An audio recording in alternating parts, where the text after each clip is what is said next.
So my name is Ed Louis, and I am a professor from the Western University, the Schulich School of Medicine, but also have a startup company called Western Phytoceutica, which is a spin-off company from a grant that we have received from the Ontario Research Fund that deal with ginseng innovation and development.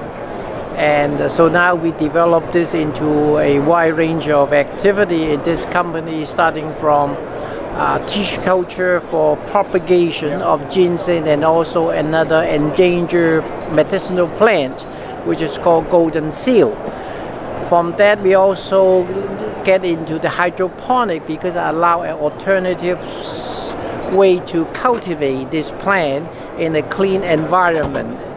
And beyond that, we also are interested to develop value added through advanced processing technology, such as thermal processing, to convert regular American ginseng into American red ginseng, which should be very competitive with the Korean red ginseng. And now we are also developing nanotechnology to encapsulate some of the bioactive component of American ginseng. For example, the polysaccharide component is known to be very active, as you found in a commercial product called CoFX for your cold. But we know that polysaccharides are not very well absorbed. Okay, so we develop a nanotechnology to develop nanoparticles for this material that can enhance the bioavailability, so it make it more effective. Okay, and then we are also develop using some quantum dot technology to allow us to provide a labeling of these natural health products, so that we know where it's going, how long does it stay in the body. So that's very important for understanding of these natural health products. So future development. So what's the application? How good is that? For the nanotechnology, the quantum dot. Yeah. Quantum dot is that because some of the polysaccharide, you cannot measure them chemically. Okay, so you don't know the half-life, where do they go in your body. So by labeling it, then we can do bioimaging, right, to follow the track, the behavior of this material.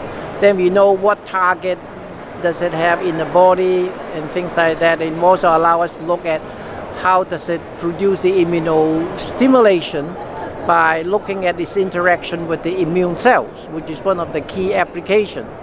So is it good for any disease? Well, the thing is with ginseng is known to be a king of herb or panacea. Panax, the name comes from panacea.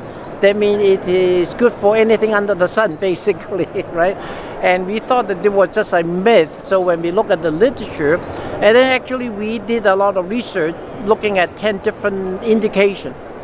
With all the rigid scientific criteria, actually we showed that actually American ginseng do work under various health conditions. So very encouraging.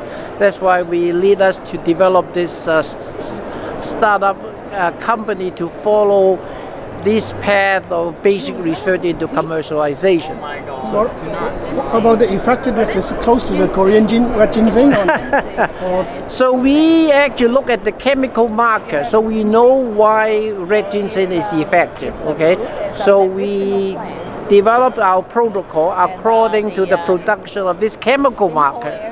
So now the way we did it is that we produce very high level of this RG3, which is known to be responsible for the activity of Korean red. So we think that we are competitive with the best in the country, in the world. So how long is the technology? I mean, how long is the technology on the market? What do you mean? So, I mean, you developed this technology, the process? Oh, we just started it 4 years ago, the company, right? So we are now refining, so we're getting into the stage of commercialization and getting the distribution and things like that. So it's totally different. You're selling it now or no? You're selling it now or? We are in the process of say, for example, selling this health drink that are made up of the red ginseng as well. So that was the first step. And then the next step is to market it as a nutraceutical. So you need licensing from Health Canada and things like that one, right? So to look at safety and efficacy. Go to like commercial market and as consumer market still take a and if you do it as a health food, then it's easier, right? There's no health claim, but then you have no regulatory requirement per se. And we can actually make other products like ginseng kombucha, which is one of the commercial products we're also developing. And so it looks like a good promise. So you buy the ginseng locally and then do the process? Yeah, well, the interesting thing is Ontario is the world's largest producer of American ginseng, even bigger than China. So we know that the quality are quite different among different farms. Okay, so we go and get the best one that we could. Know that there's no contamination, which is one of the key issues, right? And then you use as a starting material. Now, when our hydroponic ginseng platform is mature enough that we can develop our own hydroponic ginseng, right? So you can actually see we want to market as a culinary, like a vegetable cooking, and also use as a feedstock for nutraceutical production.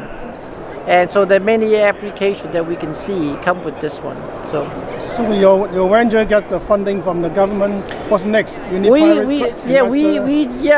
actually we're working with Lambton College in Lambton.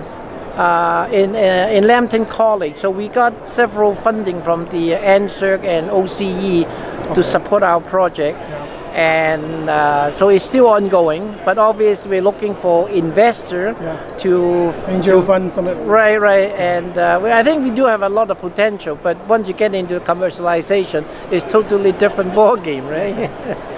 So, all right. So looking for the end products. Soon, Have you ever tried the drink yet? Yeah, I did. We characterize the product, right?